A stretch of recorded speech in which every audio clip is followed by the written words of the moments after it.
নমস্কাৰ, মোৰ নাম হাফিজুল মুন্সি। মই ধুবুৰী ডিষ্ট্ৰিক্টৰ PMMBR ডিষ্ট্ৰিক্ট কোঅৰ্ডিনেটৰ।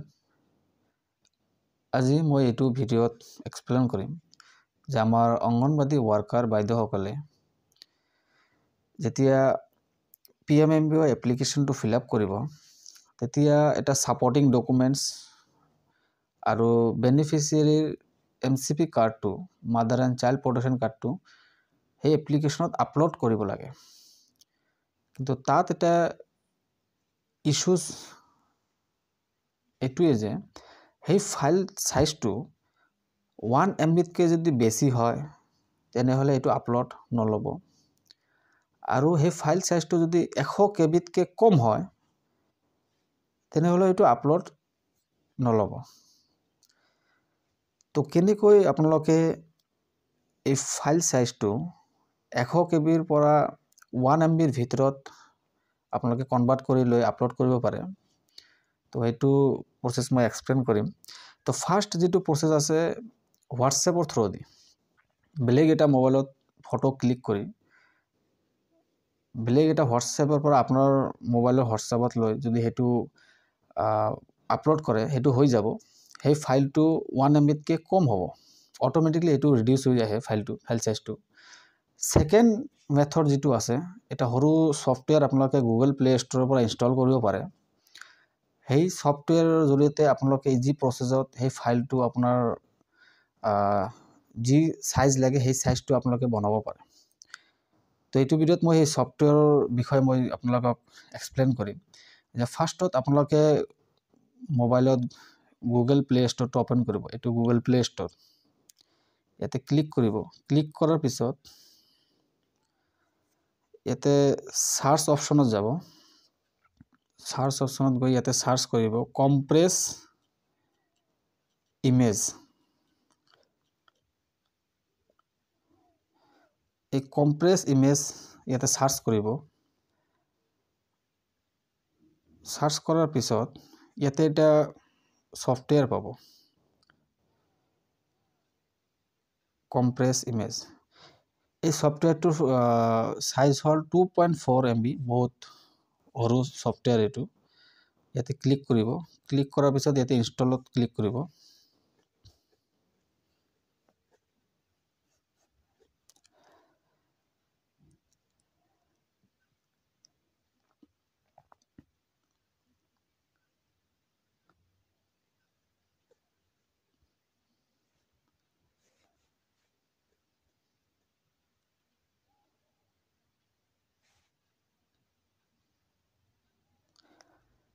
এইটো ধৰক 1 মিনিট বা 2 মিনিট সময় লাগিব ইনষ্টল হওঁতে। এইটো এপটো মোৰ ইনষ্টল হৈ গ'ল। এইটো app compress image size in KB and MB। তাৰপিছত আপুনি ডাইৰেক্ট মিনিমাইজ কৰিব। আপোনাৰ সফটৱেৰটো ইনষ্টল হৈ গ'ল। ইয়াতে আহি গৈছে সফটৱেৰটো ডিটেইলছটো। এতিয়া মই মোবাইলৰ কেমেৰা অপেন কৰি মই এটা ফটো ক্লিক কৰি ল'ম।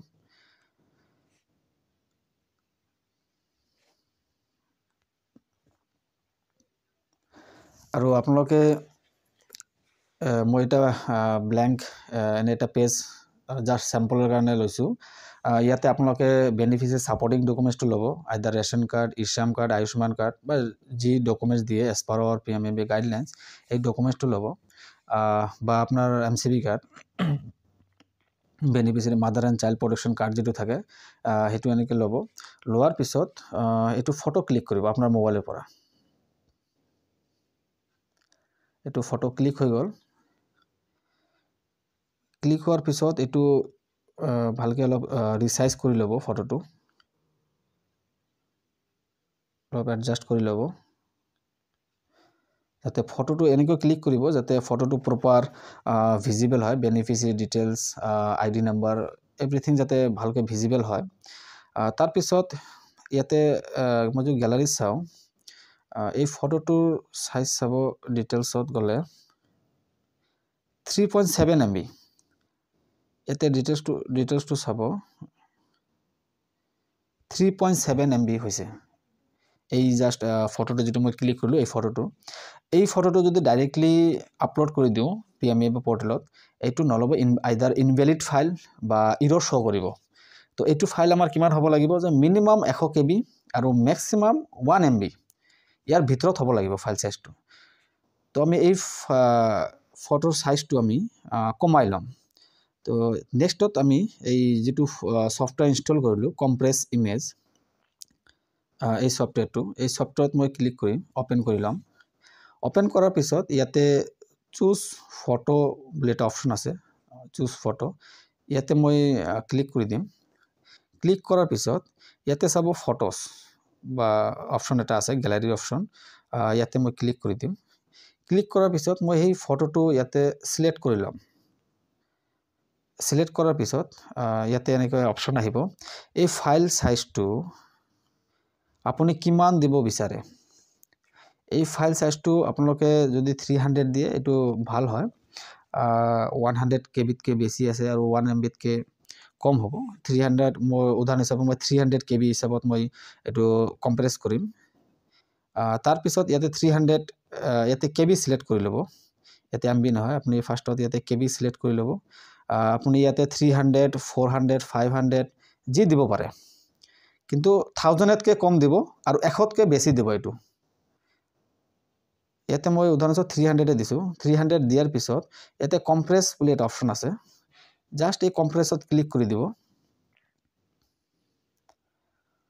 এটো অলপ সময় ল'ব 10-20 সেকেন্ড মান সময় ল'ব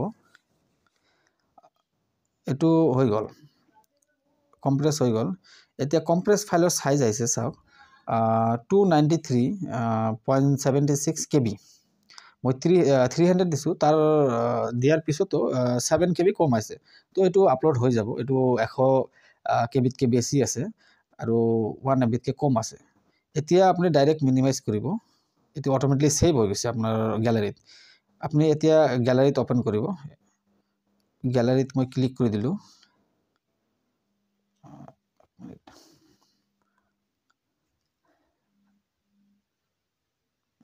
গ্যালাৰিত ক্লিক কৰি দিয়াৰ পিছত ইয়াতে অটোমেটিক্যালি সেভ হৈ যাব এটা ফার্স্ট যেটো ফটো পাবো এটো অটোমেটিক সেভ হ'ব ইয়াতে এতিয়া যদি মই ডিটেইলসটো চাও মোৰত ক্লিক কৰি ডিটেইলস ইয়াতে চাব ফাইল সাইজটো কিমান আহিছে 287 KB এটো যদি মই ডাইৰেক্টলি আপলোড কৰি দিও এটো ফাৰ্স্ট চান্সতে এটা আপলোড হৈ যাব তো এনেকৈ আপোনালোকে ডকুমেন্টৰ সাইজটো ৰিসাইজ কৰিব পাৰে এটো বাহিৰে আৰু বহুত সফটওয়্যাৰ আছে আপুনি নিজে ইচ্ছামতে অলপ ৰিসাৰ্চ কৰি আপোনালোকে বেলেগ সফটওয়্যাৰ আপুনি যেটো আপোনাৰ যেটো ভাল লাগে ইজি প্ৰসেস হয় আপোনালোকে প্লে ষ্টৰত গৈ ডাউনলোড কৰি আপোনালোকে ইউজ কৰিব পাৰে বা আপোনালোকে হোৱাটছএপৰ থ্ৰু দি আপুনি ফটো লৈ হেতু আপলোড কৰিব পাৰে তো জাস্ট আমাৰ ফটো সাইজটো 1 MB কে কম হ'ব লাগিব আৰু 100 KB কে বেছি হ'ব লাগিব ইয়াৰ ভিতৰত ডকুমেন্টটো হলে ডাইৰেক্টলি ফাৰ্স্ট চান্সতে আপলোড হৈ যাব তেনেহলে আপোনাৰ এপ্লিকেশনত ইনভ্যালিড ফাইল বা ইৰৰ বুলি কোনো অপশন নাহে তো ধন্যবাদ